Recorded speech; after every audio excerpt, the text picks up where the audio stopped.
चलो, हेलो बच्चों, last term पे हम लोगों ने जब हम प्रोग्रेशन का 2 लेक्चर दिए थे, छोटे छोटे लेक्चर्स थे, तो हम लोगों ने पहले लेक्चर में पढ़ा था difference between sequence and progression, फिर सीक्वेंस की बहुत सारी डेफिनेशन, उसके बाद प्रोग्रेशन हमने ये पढ़ा था, और फिर उसके बाद बाकी चीज़ें हमने स्टार्ट करी थी। फिर लास्ट टाइम मैंने बताया था कि भाई सीक्वेंस इन्फानाइट टाइप की होती है, बिल्कुल सही बात है।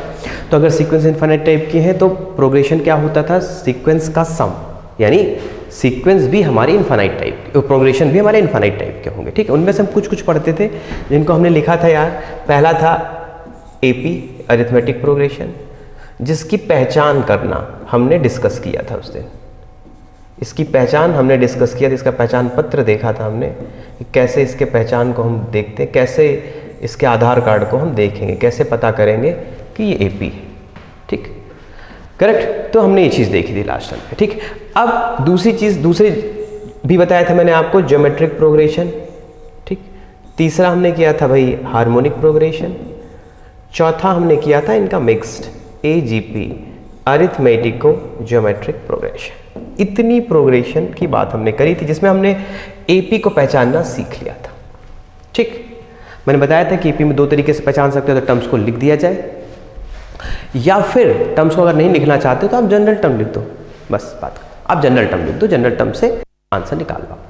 ठीक, तो अब आते हैं विदाउट एनी डिले, हम पहचानते हैं इनका जरा पहचान पार्ट, यानी इनका आधार कार्ड देखते हैं कि इनके आधार कार्ड में कैसे पहचानोगे कि भाई ये हमारा जीपी का आधार कार्ड है ना। जैसे हम लोग को कोई आधार कार्ड देखता तो भाई मम्मी का नाम, पापा का नाम, मेरा नाम सब पता कर लेता कि भाई यही है।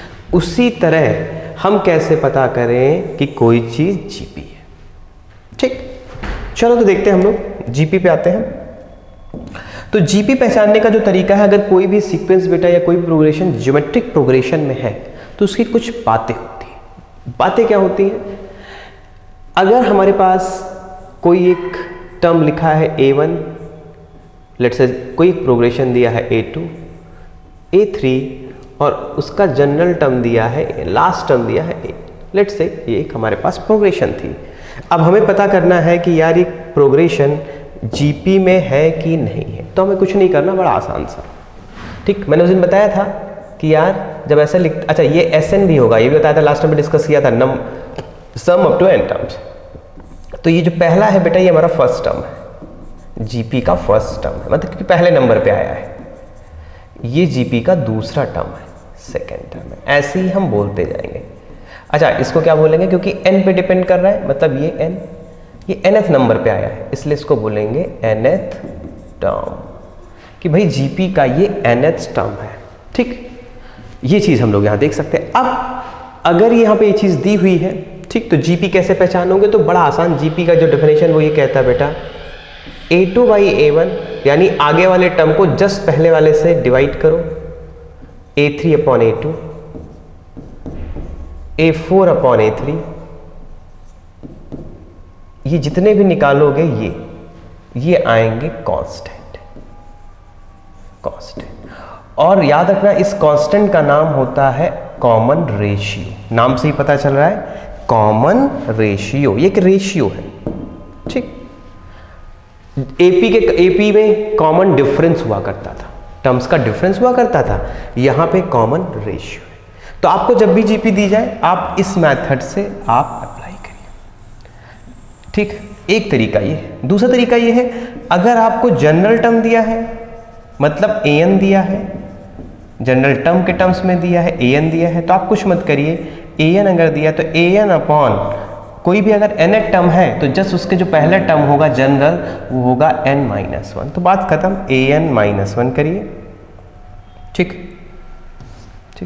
an-1 करिए और इसकी वैल्यू प्रूफ कर दीजिए कांस्टेंट होगी, यानी इंडिपेंडेंट ऑफ n होगी। अगर आप ऐसा कर लेते तो आप बता पाएंगे कि वो जीपी में है। तो जीपी का पहचान पत्र में खास बात ध्यान रखना है, जीपी की पहचान पत्र में आधार कार्ड में क्या क्या देखना है आपको, सिंपल सी बात है, कॉमन रेशियो देखना है। ठीक, कॉमन रेशियो देखना, इस चीज पे आप ध्यान देंगे। ठीक, तो जैसे कुछ सीरीज उठाते हो, पता करते हैं यार कि क्या ये जीपी है कि नहीं है, तो जीपी में क्या करना है, ये जो पहला डेफिनेशन बताएगा सारे टर्म दिए इस तरह से, जनरल टर्म दिया तो इस तरीके से करते हैं। ठीक, चलो देखते हैं।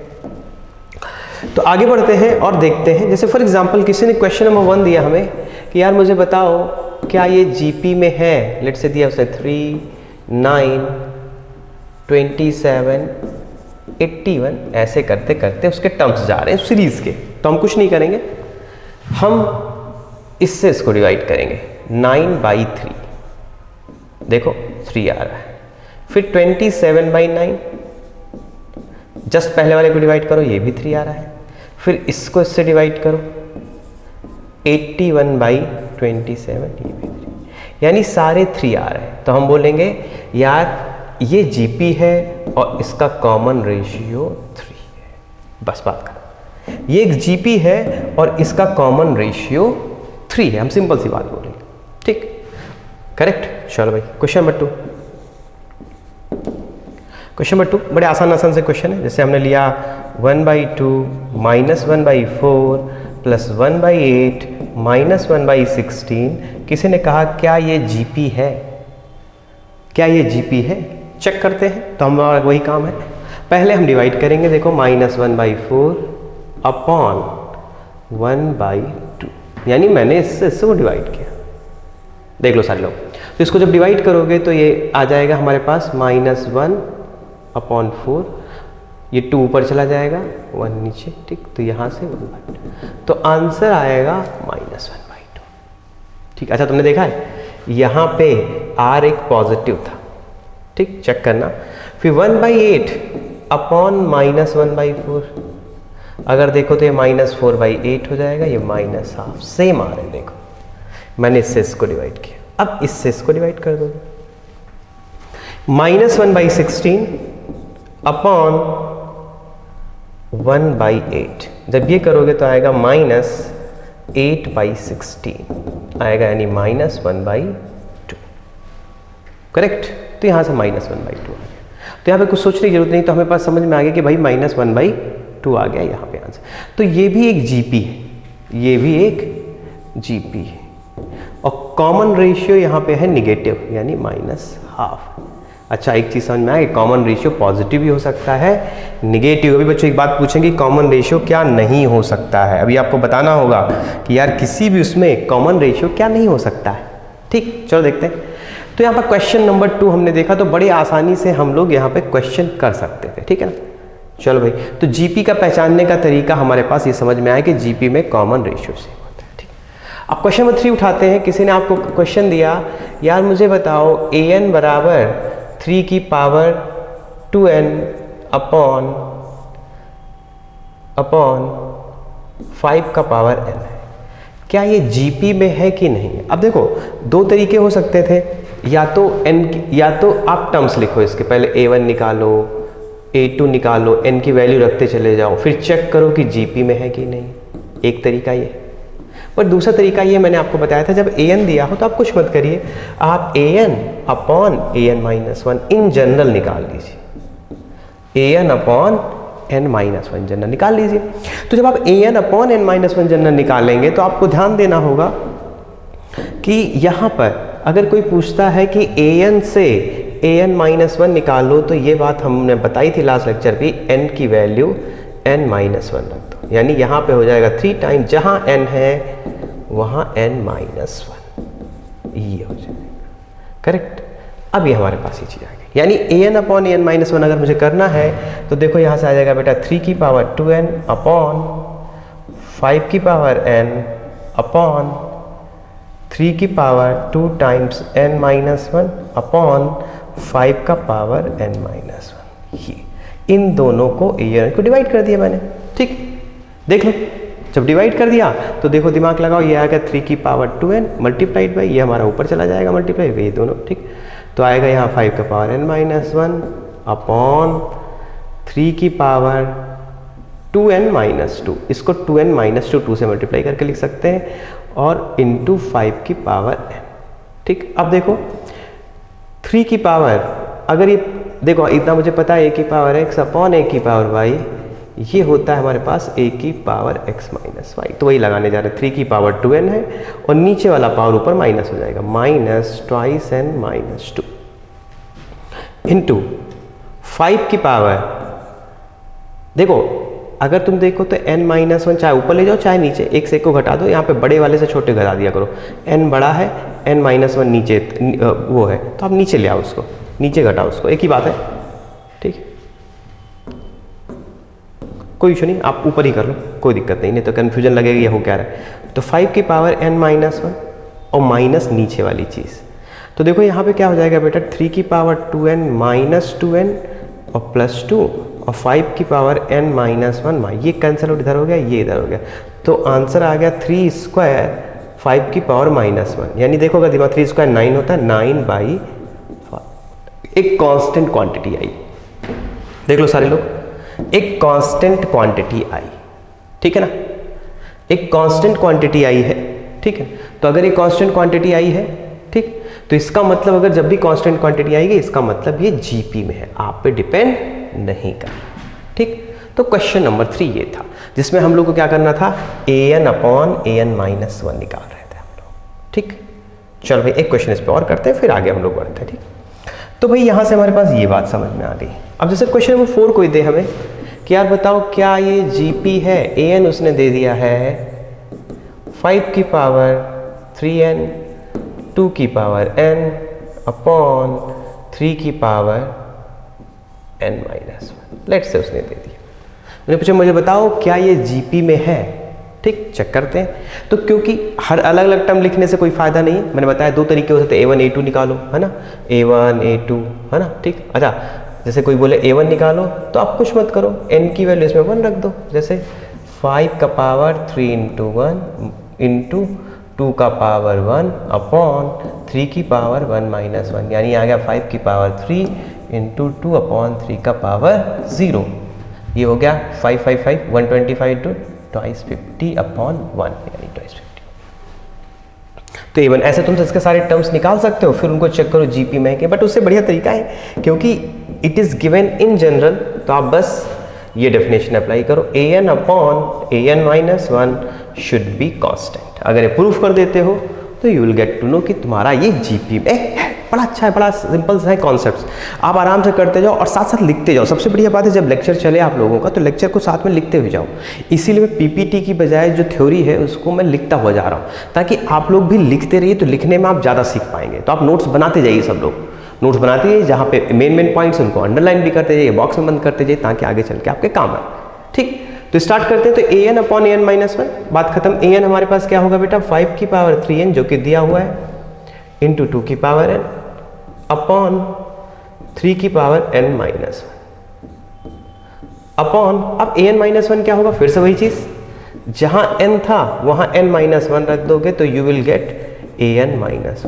ये क्या आ जाएगा, 3 टाइम्स n-1 इंटू 2 की पावर n-1 अपॉन 3 की पावर n-1, n की जगह में -1, यानी अब इसको वहाँ कैलकुलेट कर लो, यहीं कर लेते 5 की पावर 3n-3 इंटू 2 की पावर n-1 अपॉन 3 की पावर n-2, ठीक। अब देखो तो यहाँ से आ जाएगा 5 की पावर 3n-3 इंटू 2 की पावर n-1 अपॉन 3 की पावर n-2, ये इधर मल्टीप्लाई है ना, हो गया। अब आंसर आया तुम्हारे पास 5 की पावर 3n इंटू 2 की पावर n, ठीक, मल्टीप्लाइड बाई 3 की पावर n-2 डिवाइडेड बाई 3 की पावर n-1 इंटू 5 की पावर 3n-3 इंटू 2 की पावर n। अब वही यूज़ कर लो, सेम को एक साइड ले लो, ठीक। जैसे फॉर एग्जांपल अगर हमारे यहाँ पर है, ठीक, देखते हैं, तो हमने ले लिया, ठीक, पहले हमने 5 के पावर वालों को ले लिया, ये वाला ले लिया, तो एक ये है और ये 5 की पावर 3n-3 ऊपर चला जाएगा, 5 की पावर 3n-3, ठीक। इसी तरह 2 का पावर n था और यहाँ 2 का पावर n-1, तो ऊपर ले जाओगे तो 2 का पावर n-1 हो जाएगा, ठीक, और उसी मल्टीप्लाई और हो जाएगा, 3 का पावर n-2 ऊपर है -n-1, तो जब इसको कैलकुलेट करोगे तो इट विल कम कि भैया 5 की पावर 3n-, अगर देखो तो 3n-n कट जाएगा और प्लस 3 आ जाएगा, 5 क्यूब 2 की पावर 1 इंटू 3 की पावर यहाँ पे n कट जाएगा, एक 1 कटते देखो यहाँ पे n minus two minus n cut गया, -2 + 1 हो गया, सॉरी n माइनस, एक मिनट देखने तो, n माइनस 2 था और माइनस, और क्या था, रुकिए मिनट देखते, n माइनस 2 था और माइनस n माइनस 1 था, तो यह जाएगा n minus 2 minus n plus 1, cut जाएगा तो -1 आ जाएगा। तो यहाँ से देखो ये 125 250/3, ये भी कांस्टेंट क्वांटिटी। कांस्टेंट का मतलब यहाँ होता है बेटा it does not depend on n पे डिपेंड नहीं कर रहा है, करेक्ट, n पे डिपेंड नहीं कर रहा, तो यहाँ पे देखो n पे डिपेंड, यानी ये भी जीपी में है, ठीक, ये भी एक जीपी में है, ठीक है, समझना बात को।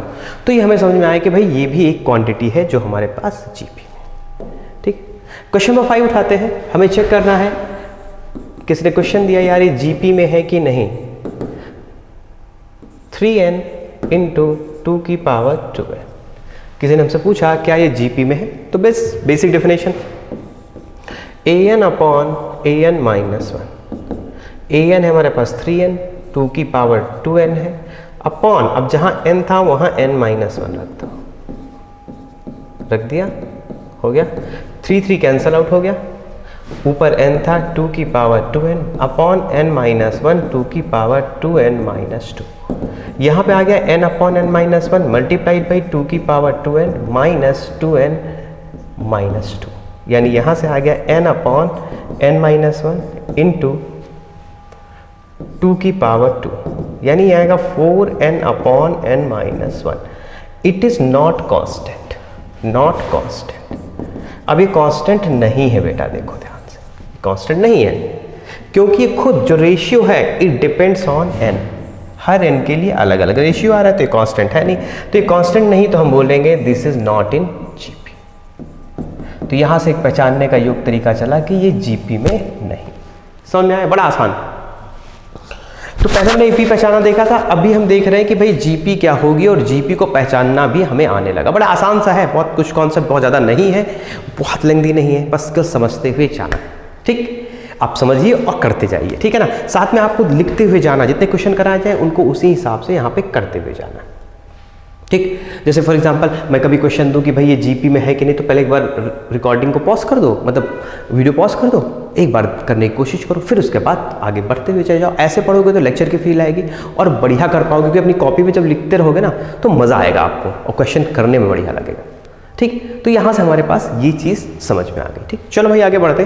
तो यहाँ पे हमने जीपी, अब एक चीज़ बता रहे हैं बेटा कि जीपी को पहचानने का एक जनरल टर्म में जो एक तरीका है वो तो ऐसे, अगर किसी भी टर्म को, जनरल टर्म को, समझना बात को, किसी भी जनरल को अगर हम समथिंग, कोई भी पावर n अगर एक्सप्रेस कर देते हैं इस टाइप का, किसी भी जनरल को, चाहे an हो चाहे an माइनस 1 हो, उसको भी कर, अगर इसमें करते ये पक्का जीपी में ही होगा, इस चीज़ को याद रखना। किसी भी क्वेश्चन को ले लो, जैसे किसी ने क्वेश्चन पूछा कि यार क्या सर ये an 5 की पावर 2n 3 की पावर n क्या ये जीपी में है, चेक करते हैं। देखो एक काम करो, इसको लिख लो 5 स्क्वायर का पावर n इंटू 3 की पावर n, यानी अगर तुम दिमाग लगाओ तो इसको ही तो लिखोगे 5 स्क्वायर इंटू 3 का पावर n, हो गया आंसर। देख लो आ गया, a का पावर n आ गया, देख लो सारे लोग, ठीक है। तो बड़े आसानी से तो किसी भी, और k से मल्टीप्लाई भी कर सकते हो, किसी भी कांस्टेंट से मल्टीप्लाई रहे, k इज अ कांस्टेंट है, अगर k कोई कांस्टेंट है तब भी ये जीपी में रहेगा। तो इस तरह की चीज़ देखो तुरंत जीपी में आ गई, देख लो सब लोग, a की पावर n यानी ये जीपी में।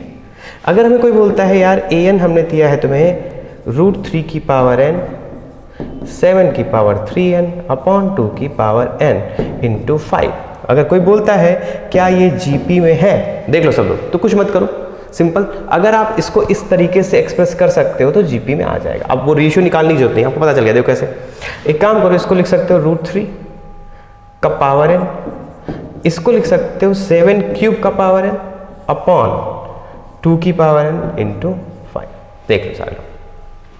तो जब ऐसे लिखोगे तो आंसर आएगा यहाँ पे भाई √3 इंटू 7 क्यूब अपॉन 2 की पावर n, तो यहाँ से देखो n आ गया इंटू 1/5, देखो आ गया ना, कांस्टेंट k आ गया 1/5, ये पक्का जीपी में आएगा, ठीक।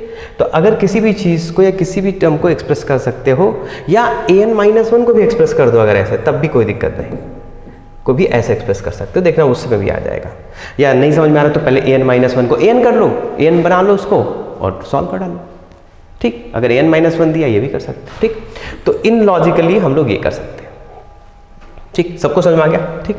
तो अच्छा अब एक चीज़ याद रखना, ठीक, कि यहाँ से हमारे पास अगर an इस फॉर्म का है ये, अच्छा कॉमन रेशियो क्या निकल के आएगा, अगर हम यहाँ से तुम्हें दिमाग लगाएं कॉमन रेशियो क्या निकल के आएगा, अगर हम an/an-1 निकालें, ठीक, तो देखना कॉमन रेशियो बड़ा आसान आएगा। कैसे, इसको तुम लिख सकते हो k/n upon k a/n-1, k cancel out, a/n-1 यानी a।